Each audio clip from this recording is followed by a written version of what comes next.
Welcome to the Deep Dive. We're the show that takes incredible sources, deep research, complex philosophy, and we really try to boil them down to the core insights that can, well, expand your mind. That's the goal. And today, we're tackling something huge.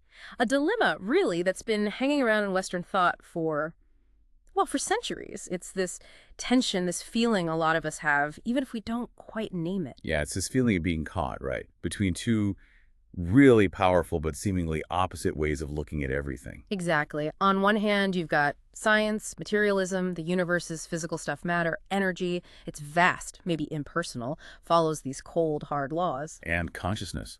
Our thoughts, feelings, hopes, dreams. In that view, they're often seen as just, well, an accident almost, a side effect of complicated brain wiring. Maybe not even fundamentally real in the same way a rock is real. But then there's the other side, this deep human need for meaning, for connection, something more. Traditional religion often steps in here. It offers comfort, purpose, a moral framework. Sure, but for a lot of people today, that path asks for a big leap of faith, doesn't it? It might involve believing specific doctrines, things that can feel, frankly, a bit at odds with a modern scientific understanding. It really can feel like you're forced into a corner. Choose intellectual rigor, follow the science, or choose spiritual meaning, find comfort. It's a tough spot, a real schism. It is. It creates this philosophical tension, this existential bind. People want to be rational. They want evidence, but they also deeply crave meaning that goes beyond just atoms bumping into each other. So what if there was another way? Not just patching the two together, but something fundamentally different, a path that could actually dissolve the conflict, offer, both intellectual satisfaction and real spiritual depth. And that's exactly where we're headed today. We're diving into the work of Bernardo Kastrup. Now, he's a really interesting figure. He's not just a philosopher. He has a PhD in computer engineering, specialization in artificial intelligence, reconfigurable computing, a really sharp analytical background. Which gives him this unique lens, doesn't it? He approaches these ancient, deep questions with a very modern, very rigorous analytical toolkit. And he's proposing something pretty radical. He calls it analytical idealism. And we should be clear, this isn't just some vague notion. Kastrup presents it as a meticulously argued, logically coherent framework. Absolutely. His core idea is that consciousness, far from being this minor blip produced by brains, is actually the fundamental stuff of reality, the ground of all being. And by starting there, he completely reframes things we thought we understood, like what God means, what we are, even what spirituality is really about. Our mission in this deep dive is to really unpack that framework. We want to explore how Kastrup takes these huge, often mystical-sounding concepts, things people usually put in the faith box, and argues for them within a logical metaphysical system. It's like he's trying to build a bridge, providing a new language maybe to talk about the deepest parts of existence, a language that can satisfy the analytical mind without, killing the wonder. And we think getting a handle on analytical idealism gives you a real advantage. It's a shortcut, in a way, to being really well-informed on some of the biggest questions out there. Yeah, this isn't just philosophy for academics. It touches on everyday life, our sense of purpose, how we connect with others, even how we face things like fear and loss. Hopefully breaking it down like this will lead to some real aha moments for you. We want to make these complex ideas accessible step by step so you can really grasp them without feeling totally bogged down in jargon. Okay, so let's start at the beginning. What's the problem Kastrup is actually trying to solve? We need to get why the current dominant view might be falling short. Right. You can't really appreciate the solution until you understand the problem it's addressing. And the dominant view, especially in science for the last couple of centuries, has been physicalism. Physicalism. Okay, let's break that down. Basically, the idea that everything is physical. At its root, yes. The universe is fundamentally made of physical stuff, matter, and energy obeying physical laws. Everything that exists, from a quark to a quasar, from a chair to a brain cell, is ultimately physical or emerges directly from physical processes. And our minds, our subjective experience, the feeling of being us. In the standard physicalist picture, that's seen as something the brain produces. It's an emergent property, an outcome of incredibly complex physical activity, billions of neurons firing, chemicals washing around. Somehow, that generates consciousness. So the picture is this 3-pound lump of tissue in our heads, the brain, through purely physical operations, electrical signals, chemical reactions. It just creates the feeling of happiness, the taste of chocolate, the memory of your childhood home. Right, and it's a powerful story because, well, we can study the brain. We can see it working, map its connections, see how drugs or injury affect it. It seems like the source. And this view has been incredibly successful, hasn't it? It's driven amazing scientific progress. Undeniably. From medicine to technology, understanding the physical world has transformed everything.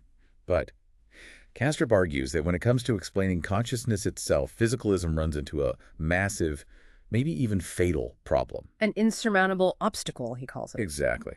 And this obstacle has a name: the hard problem of consciousness. Okay, the hard problem, it sounds. It is. Yeah. It's arguably the toughest nut to crack in all of science and philosophy.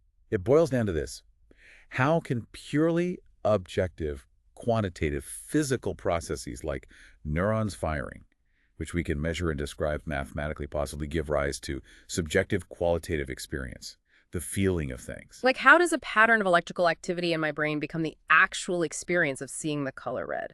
Not just detecting the wavelength, but the subjective redness of red, or the feeling of pain, or the sound of a trumpet. Precisely. How do you get the inner world of qualia, what it's like to be something from the outer world of physical stuff? Think about it.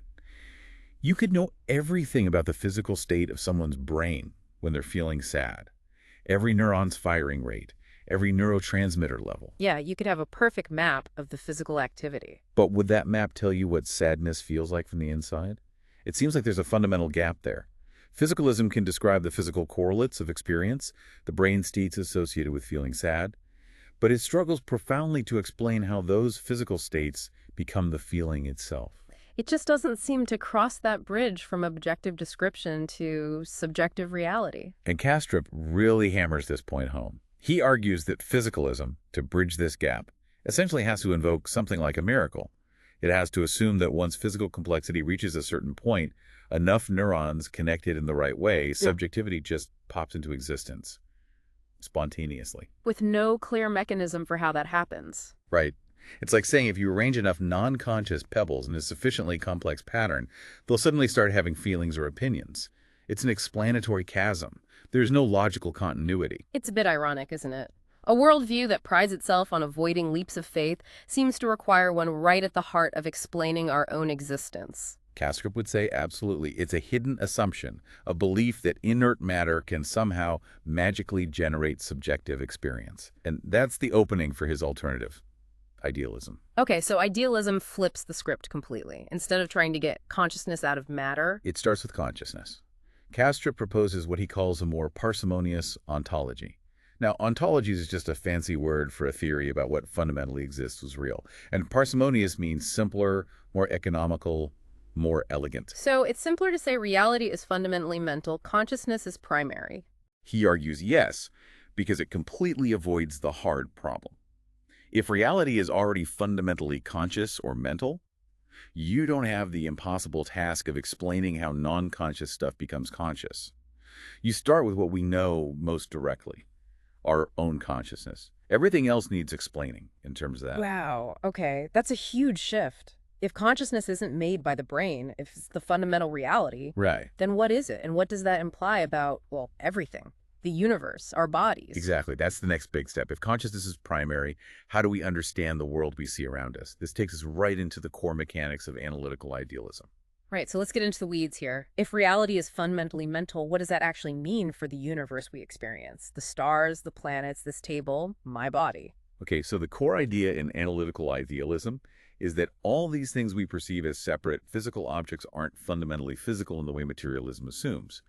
Instead, they are all manifestations, excitations, or patterns within a single universal underlying consciousness. Excitations. Like ripples on water. That's a great analogy, actually. Think of a vast, boundless ocean of consciousness. That ocean is the fundamental reality. Everything else, stars, planets, trees, us, are like waves, ripples, whirlpools appearing on or within that ocean. They aren't separate from the water. They are the water, just in a particular dynamic form. So things don't have consciousness. They are patterns of consciousness. Exactly. And Kastrup emphasizes this isn't just poetry. He builds a logical case for this, arguing it's the most rational explanation, the one that best fits the evidence, especially when you factor in the hard problem. It's a structured metaphysical framework. Now, you mentioned earlier that when people hear idealism, they often think of, was it Bishop Berkeley? Yes, George Berkeley. And it's crucial to make this distinction clear right away. Berkeley proposed subjective idealism. That's the idea that to be is to be perceived, esse as percipi. Essentially, reality depends on an individual mind perceiving it. If you stop looking at the tree, it ceases to exist. Which sounds, well, a bit hard to swallow for most people. It doesn't match our experience. It really doesn't. Yeah. And Kastrup is very clear. Analytical idealism is not subjective idealism. It's objective idealism. Objective idealism, what's the difference? The difference is that reality is fundamentally mental, yes, but it exists independently of any individual human mind or any number of human minds. The universe doesn't wink out of existence when you fall asleep or stop paying attention. So the mental reality continues even if I'm not perceiving it. Precisely. Because it's not your mental activity alone that sustains it. It's being thought, experienced, sustained by this underlying universal consciousness. Okay, this universal consciousness, that's the core concept then. How does Kastrup help us visualize this? He uses a central metaphor, the mind at large. This is his term for that singular, universal, transpersonal consciousness that is the ground of all reality, the ultimate subject, the ultimate experiencer. The mind at large. Okay. And the physical world we see. The physical world, according to Kastrup, is the extrinsic appearance of the mind at large's own inner mental processes, its thoughts, its experiences. Extrinsic appearance, like Yep. looking at something from the outside. Exactly. He uses a great analogy here. Think about looking at someone's brain in an fMRI scanner while they're thinking about, say, playing tennis. You, the observer, see patterns of blood flow and electrical activity on the screen. That's the extrinsic appearance, the outside view of their mental state. But the person inside the scanner isn't experiencing blood flow patterns. They're experiencing the thought of tennis, the feeling, the imagery. Precisely. They have the inner subjective experience. You have the outer objective physical looking correlate. The brain scan is how their mental state looks from the outside. Okay, I think I'm getting that. So scale that up. Scale that up to the entire cosmos. The universe we observe, stars, galaxies, planets, rocks, trees, that's the extrinsic appearance, the outside view of the mind at large's inner mental life. Its ongoing stream of consciousness, its cosmic thoughts or dream. What looks to us like solid independent matter is how the mind's mentation appears from a perspective outside that specific mental process. Wow, okay. That's a lot to take in. The whole universe as the outside view of cosmic mind's thoughts. It is.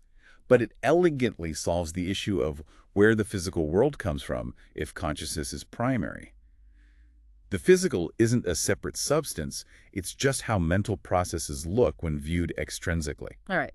So if the universe is the mind at large thinking, Yeah. what about us? Where do our individual minds fit in? This is where it gets really wild, right? This is where it gets really interesting, yeah. And perhaps the most counterintuitive, but also maybe the most profound part of Kastrup's theory. He says we are not separate individual minds that somehow bubbled up out of the matter in our brains. That's the standard view he's rejecting because of the hard problem. Right. Instead, he proposes that each of us, you, me, everyone listening, are dissociated alters of the one mind at large. Dissociated alters, like Right. like dissociative identity disorder, Mm. DD. Yeah. Exactly like that, used as an analogy. Now, it's crucial that this isn't meant pejoratively at all. He's using a known psychological phenomenon as a metaphor to explain a metaphysical structure. In Deason, a single human mind, often under stress or trauma, can fragment. It develops multiple centers of self-awareness, alters each with its own personality, memories, identity. And each alter might not be aware of the others or might perceive them as separate people, even though they all share the same underlying mind. Precisely. They are distinct centers of experience within one mental system. Kastrup argues something analogous happens on a cosmic scale. The universal mind at large, for reasons we might speculate on later, dissociates aspects of itself. It localizes its consciousness into countless individual points of view. And we are those points of view. We are the alters. We are the alters in the cosmic mind. Each of us is a dissociated psychic complex within the mind at large. We aren't fundamentally separate beings created out of nothing. We are localized whirlpools, you could say, within the great ocean of universal consciousness. So my sense of being a separate me with my private thoughts and feelings, that's the boundary of the dissociation. That's the dissociative boundary, yes. It creates your private inner life, your unique perspective, your limited awareness, and crucially, everything outside that boundary, which is actually just the rest of the mind at large's mentation, appears to you as an external, seemingly objective, material world. Because it's mental activity that isn't your personal mental activity, it's other. Exactly. Yep. It's like one character in a dream experiencing the rest of the dream world as their external reality.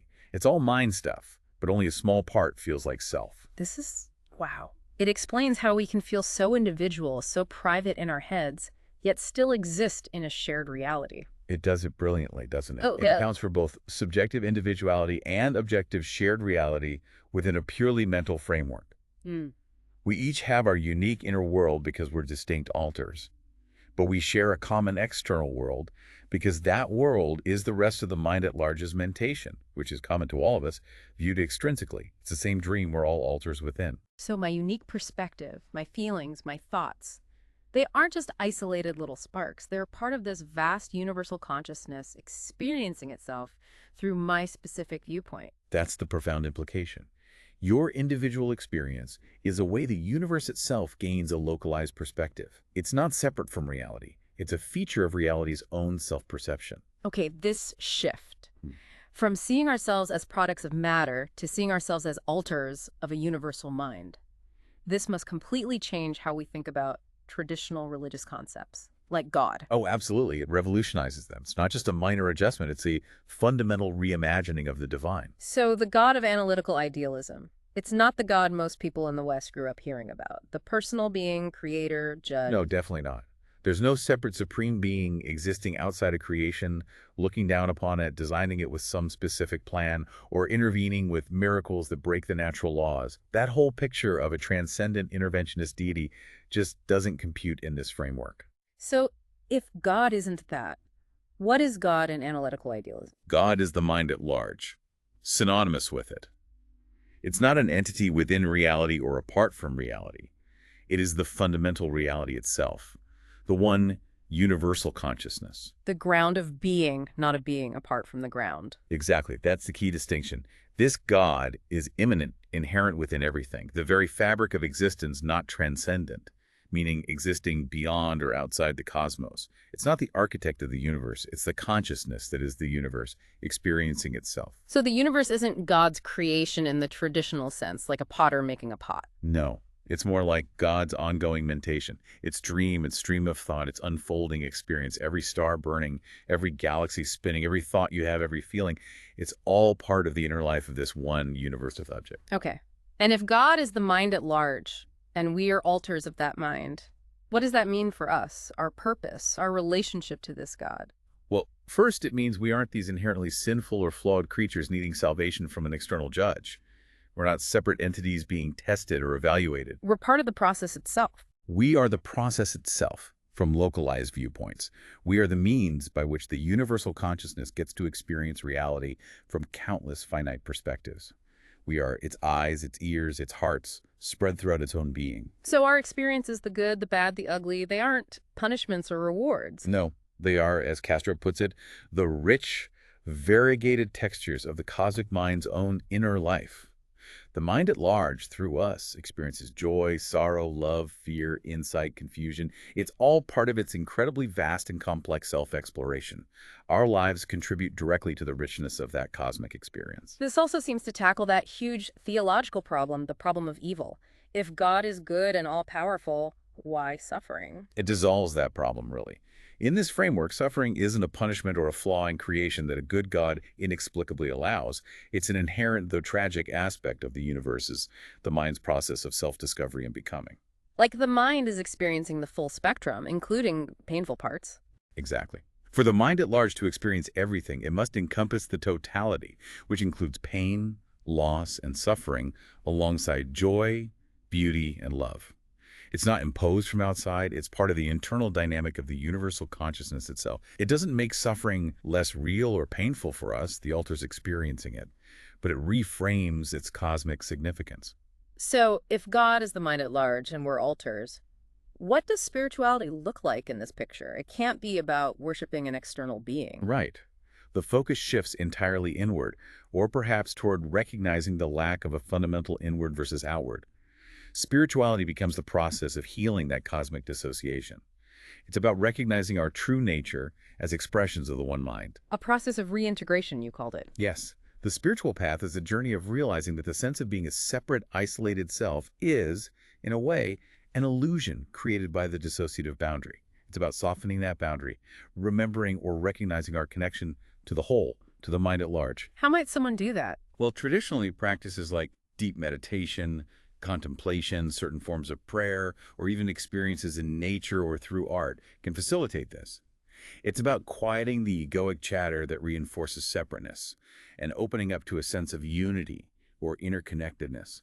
It's less about belief and more about experiential realization. So spirituality isn't about following rules to please God, but about waking up to our true identity within this cosmic consciousness. That's a great way to put it. It's a journey back towards recognizing the unity that was never actually lost, just temporarily obscured by the structure of our individual consciousness. It's a path of self-discovery on the deepest possible level. Wow. Okay, the implications just keep unfolding. If this worldview is right, it changes everything. Let's talk about some of those wider consequences, like the meaning of life itself. Yeah, that's a big one. In a purely materialist universe, meaning often feels constructed, like something we have to invent to make life bearable. In a fundamentally pointless cosmos, it's subjective, maybe ultimately illusory. We have to impose meaning onto indifferent matter. Right. But in analytical idealism, meaning isn't imposed, it's intrinsic. Our existence is inherently meaningful because we are literally the universe becoming aware of itself, experiencing itself from our unique vantage point. So our purpose isn't some task given to us. Our purpose is the living, the feeling, the knowing, the experiencing. The very act of being a conscious perspective within the mind at large is intrinsically purposeful.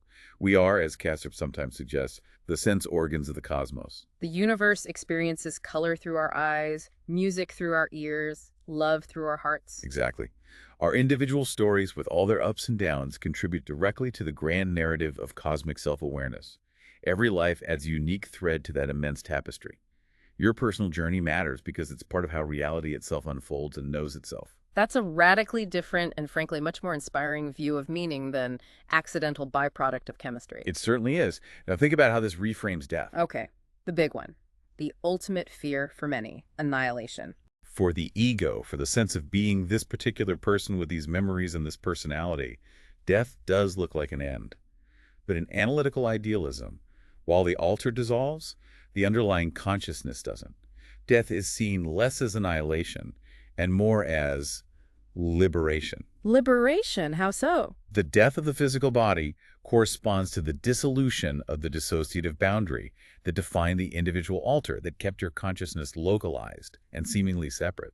Ah, the whirlpool metaphor you mentioned earlier. Exactly. Think of the individual consciousness, the alter, as a whirlpool in the stream of mind at large. It has a distinct form, a pattern, for a while. When the conditions maintaining that pattern cease when the body dies, the whirlpool form dissipates. But the water doesn't disappear. The water just flows back into the mainstream. The consciousness that constitutes the whirlpool rejoins the broader flow of the mind at large. It's a return to the source. So it's not my personal self, my ego, surviving in heaven or somewhere. No, Kastrup is very clear on this. It's not the survival of the personal narrative or ego structure. It's the continuation of the consciousness that animated that structure, now freed from the localization of the alter. The wave returns to the ocean. The specific form is gone, but the underlying reality remains and continues. That offers a different kind of comfort, maybe. Not personal survival, but knowing consciousness itself continues and you return to that larger whole. It reframes death from a terrifying endpoint to a natural transition, a release from the constraints of individuality back into the unbounded universal mind. It addresses existential dread in a profound way. Okay, and what about ethics? How does this worldview ground our sense of right and wrong? This is another area where analytical idealism offers a really solid foundation.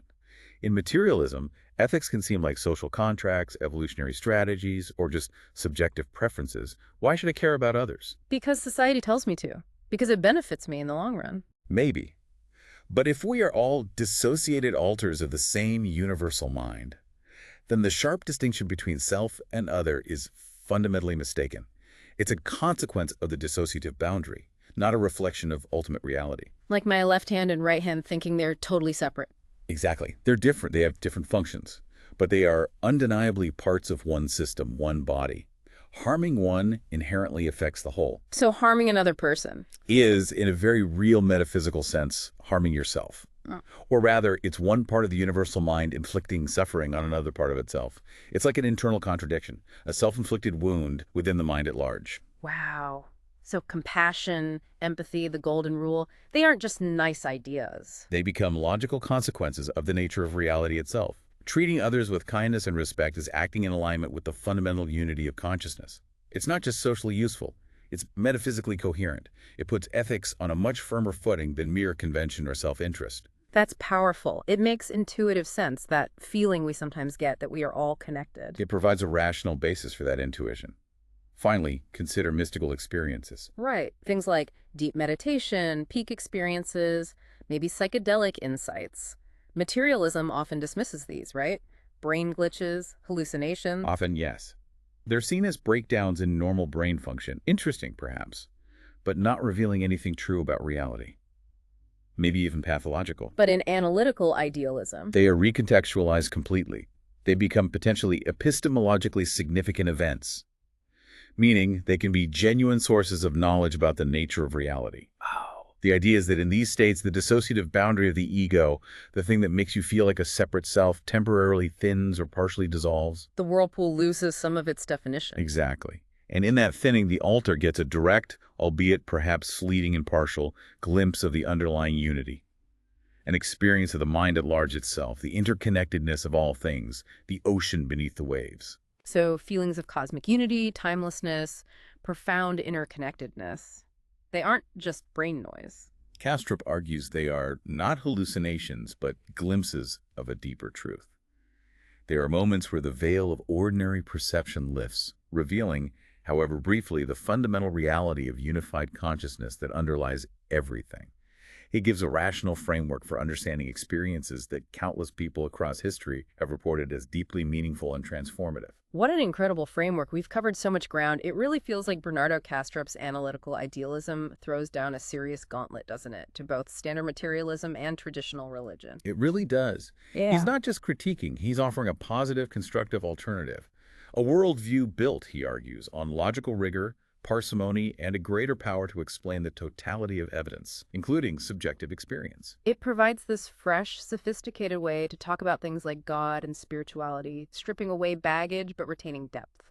It's a language that feels like it fits the 21st century somehow. I think so. God isn't the detached monarch anymore, but the very ground of being, the consciousness that is reality, something to be realized within us, not worshipped outside us. And spirituality becomes this journey of integration, of healing that sense of separation based on understanding our true nature, rather than just faith or dogma.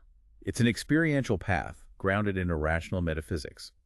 By putting consciousness first, Kastrup offers this incredibly elegant picture where science and our deepest intuitions about meaning and connection don't have to be at war. They can actually coexist, even support each other. His framework seems to account for scientific findings about the brain being correlated with experience, while also validating the reality of our inner lives, our sense of purpose, even those profound moments of transcendence. It really does try to bridge that gap, allowing, as you said earlier, the modern analytical mind to engage with spiritual wonder without feeling like it's betraying its own principles, a path for both head and heart. It's a powerful synthesis. So as we wrap up this deep dive, maybe a final thought for you, the listener, to chew on. Consider this. What if your own personal life, your highest joys, your deepest sorrows, your everyday thoughts, what if they aren't just yours in isolation? What if they're also simultaneously part of this immense cosmic dream, the universe's way of discovering itself? And how might really internalizing this idea, seeing yourself not as a separate fragment, but as a unique, dissociated perspective within a universal consciousness, how might that fundamentally shift the way you approach? Well, everything. Your relationships, your goals, life's challenges, its beauty. It's a perspective that changes the entire landscape of existence. Something profound to reflect on.